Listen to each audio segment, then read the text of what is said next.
Oke, Bang Angga kemarin sempat pulang umroh, mungkin ada cerita sedikit mungkin kemarin. Ceritanya bahagia.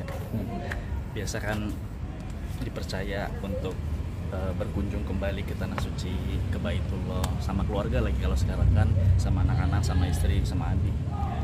Jadi perasaannya luar biasa, tidak bisa diungkapkan, dan saya harap semoga entah kapan, entah gimana caranya bisa kembali lagi ke sana. Kemarin mungkin bisa dibilang perdana bareng anak-anak juga ya Bang ya. Umroh perdana sama anak-anak. Mungkin ada momen unik nggak sih Bang selama di sana Bang? Uniknya itu ketika mau makan, ya, karena mungkin mereka nggak tahu kalau misalnya di sana itu makanannya, walaupun di hotel itu ada masakan Indonesia tapi nggak mirip, pasti berbeda, ada rempah-rempahnya yang beda gitu. Salah satunya adalah nasinya, itu yang mereka itu sangat bingung, nggak suka sama nasi Arab ya, nasi biryani, nasi mandi, terus yang kari-karinya mereka kurang suka. Jadi momen lucunya di situ, sehingga mereka bawa nasi sendiri dari Indonesia, jadi sasetan dimasak sendiri mereka. Jadi kalau pagi sama malam itu udah pasti itu masak sendiri. Lauknya pun mereka nggak suka, lauknya pun kita bekal dari rumah, bawa untuk beberapa hari ke depan. Kayak orek tempe teri, terus ada ikan yang disuir-suir di sambal, gitu-gitu mereka makanannya. Berarti ada ketidakcocokan dengan masakan sana ya Bang ya? Kalau mereka sih kayaknya harus adaptasi, kalau saya sih nggak masalah. Kalau postingan yang emang boleh se-bad mood itu tuh apa sih Bang? Pakai emang iseng karena ekspresinya kayak bad mood atau emang bad mood beneran di sana atau gimana Bang? Pada saat itu kan posisi kita itu dari Madinah, kita itu dari Madinah dulu baru ke Mekah.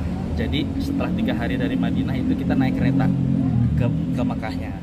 Mungkin bawaan bayi ya, kandungan kali ya. Jadi moodnya itu berubah-berubah.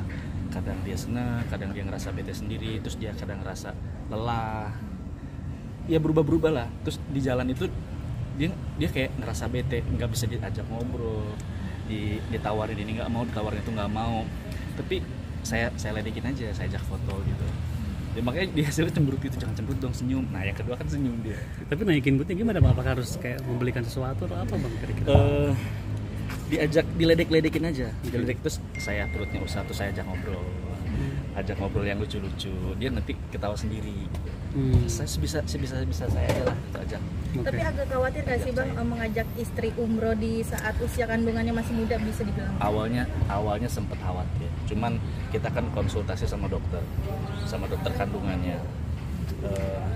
Gimana rencana kita ini mau ke tanah suci sekian hari, mereka paham rutenya. Akhirnya diizinkan untuk pergi, tapi dibekali sama obat-obatan untuk menguat kandungan, untuk vitamin C-nya supaya nggak drop gitu. Kita nekat akhirnya bismillahirrahmanirrahim, kemarin tuh niatnya memang ibadah, sekalian mengucap syukur gitu loh di sana bahwa kita diberikan kepercayaan. Bang, ada ini nggak sih lo pas di sana permintaan aneh dari sang istri nih, karena kan lagi Idam lah ya istilahnya. gitu istilahnya. Oh, dia mau mangga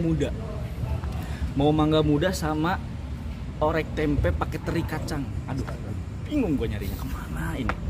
Gue tanya-tanya sama ustadz sana, mau tahu di sana di mana restoran Indonesia. Gue cari restoran Indonesia dan nggak ada. Akhirnya untuk mensiasati supaya tetap dapat, kan ada beberapa ustadz yang tinggal di sana. Nah, gue minta tolong sama Pak Ustadz minta tolong carikan. Akhirnya dia nggak nyari sebenarnya, ternyata dia suruh orang yang di rumahnya itu bikin teri kacang sama tempe gitu diorek, dibawa, dan dia suka gitu. Mami suka, gue terima kasih banget sama Pak Ustadz. Makasih Pak Ustadz. Iya, ini kita yang bikin. Kaget waktu bilang dia bikin. Oh, terima kasih banyak. Maaf sudah merepotkan. Baik sama Ustadz. Memang nggak mudanya sendiri? Nggak ada mangga mudanya, tapi dia beli mangga, cuman mangganya itu matang tapi nggak manis, asem. Nah, jadi ini ada mangga, coba dulu. Awalnya sempet nggak mau, tapi ya nggak ada mangga lain, akhirnya mau. Ya gitu, sampai garam, sampai penyedap rasa pun kita bawa sendiri. Akhirnya dibikin kayak terujak itu, bikin sendiri. Ngulek cabenya bawa sendiri gitu. Yang penting kemauannya terpenuhi walaupun tidak sesuai harapan. Saya sih kayak gitu. Bang, ini kan Tapi- bisa dibilang kan umroh kali ini kan penuh dengan keberkahan untuk keluarga abang, sampai tadi walaupun istri ngidam pun tetap bisa terpenuhi juga nih bang. Mungkin melihat keberkahan tersebut, abang sendiri menyikapinya seperti apa sih bang? Kenapa nih? Enggak dia. Enggak, kita gosip bang. Lagi gosip nggak gosip? Iya, apa tadi? Lupa ada. Iya, keberkahan. Menjalani umroh ini. Menjalani umroh dengan penuh keberkahan, bahkan sampai dapat memenuhi istri ngidam juga di sana juga gitu. Kalau harapan sih pasti ya, semoga semuanya berkah. Sejauh ini yang saya lakukan itu ingin memberikan yang terbaik, ingin mencoba menjadi suami yang siaga. Walaupun di negara orang, apalagi mungkin budayanya mereka berbeda, cuacanya pada saat itu juga berbeda sama kita.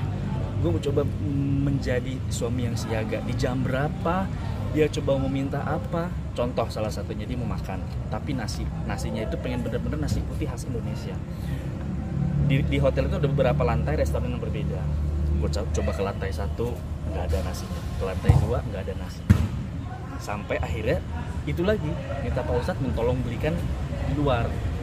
Di restorannya kan kebetulan agak jauh dari hotel yang khas Indonesia itu, berdekatan dengan rumah Pak Ustadznya. Jadi sekalian ke masjid beliau bawakan yang banyak. Jadi malam itu tinggal kita cari lauknya aja. Nasinya sih yang nggak cocok sebenarnya. Kalau lauknya kita udah bawa sendiri, kadang ada yang suka mie instan, kadangnya kita bawa mie instan persediaan. Itu dia udah makan mie instan juga bawa. Bang, mungkin Umroh anak-anak kemarin ketemu Lesti sama Bilar gak sih, kan umroh juga tuh. Ketemu kemarin setelah 3 hari kita di Madinah ketemu. Ternyata hotel kita berseberangan. Kita ketemu, sempat main bola bareng di sana. Kita bertegur sapa lah. Rencana mereka setelah ini kemana gitu kan, sempat ngobrol. Karena nggak begitu lama, pada saat itu waktunya berdekatan sama asar.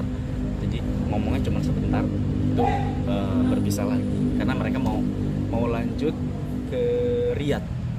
Ada mau nonton pertandingan bola, setelah itu mereka mau keliling Eropa. sempat bahas soal sama-sama hamil gak sih? Lagi hamil gitu. Oh, kalau itu kan mungkin langsung sama istri ya bahasnya kan, dedenya kan. Kemarin saya itu sholatnya berjamaah ke masjid, jadi nggak sempet ngobrol. Cuman kita ngobrolin prospek karena mereka lagi bikin project gitu lah. Kita support doa, semoga sukses, semoga lancar yang sedang dikerjakan sekarang. Bang, banyak juga yang menyanjung dirimu juga pada saat umroh, kan sangat dekat juga nih dengan anak sambung. Bahkan banyak yang bilang katanya seperti anak sendiri ini. Mungkin menanggapinya seperti apa sih bang? Dia sudah menjadi anak saya, sudah seperti semestinya. Kalau misalnya ada yang berkomentar seperti itu ya alhamdulillah, berarti kedekatan saya dengan anak-anak berhasil. Upaya yang saya lakukan untuk membuat mereka nyaman dekat dengan saya, berarti ada hasilnya. Ya, alhamdulillah kalau misalnya mereka ada yang komentar seperti itu. Memang harus seperti itu. Kalau misalnya ada perbedaan atau saya mempunyai syarat untuk dekat, atau mereka punya syarat tertentu untuk supaya dekat, kan mungkin agak lebih susah. Kebetulan mereka juga baik sama saya akhirnya nggak ada alasan buat tidak terima dengan baik juga. Tapi dirimu sebagai daddy yang protektif juga nggak sih kepada anak-anak? Pasti. Saya itu selalu disiplin. Waktu yang pertama, waktu istirahat, waktu ibadah, sholat. Tapi kedisiplinan itu saya terapkan tidak dengan kekerasan. Saya arahkan dengan cara yang baik banget. Kadang diceritakan dulu cerita zaman dulu seperti apa, kesusahan seperti apa, sehingga dampaknya akan seperti apa kalau meninggalkan ibadah, sehingga mereka paham.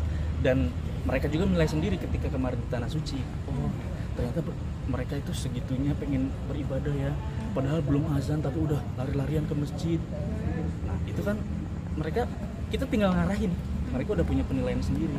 Sampai mereka tawaf itu, jadi takut dempet-dempetan sama orang, takut hilang. Seperti itu cintanya dan susahnya dulu zaman Rasul. Ya, itulah bisa. Tapi anak ikut protes juga sih ke ibunya gitu yang lagi hamil. Iya, adiknya itu terutama. Adiknya ya, kakaknya sih juga sama. Cuman adiknya itu lebih, karena kakaknya kemarin lebih sering ke masjid, adiknya nungguin mamanya di hotel, mamanya sholat di hotel gitu. Itu lebih kayak pas saya pulang itu kayak dicerita, mama tadi muntah-muntah, dede takut, mama tadi minta ini itu cuma dede takut, takutnya bukan mama gitu. Ada aja kan ketakutan anak-anak, jadi kita ketawa aja gitu mendengar cerita mereka. Oh iya ya, makasih ya sudah jagain mama, makasih sudah sayang sama mama. Dipeluk mamanya. Kadang ketiduran di kamar kita pindahin, sayang gitu. Usaha Kemlan berapa bulan sih, Bang? Masuk 8 minggu. Wah, apa nih? Abang ini kan bisa dibilang kan anak-anak kan sudah mulai meranjak dewasa.